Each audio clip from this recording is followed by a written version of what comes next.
What does it mean to believe when you cannot see? This is faithful to the text. Let's open God's Word together. Hebrews 11:1 says, "Now faith is the assurance of things hoped for, the conviction of things not seen."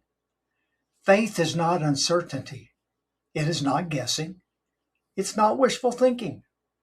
Faith is assurance, conviction, not because we see clearly, but because God has spoken clearly. Faith does not rest on what we feel.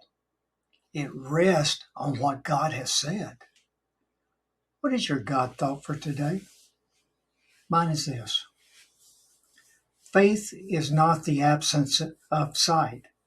It is confidence in the Word of God. If you want to understand this more clearly, I'll walk through it in the video, What is Faith?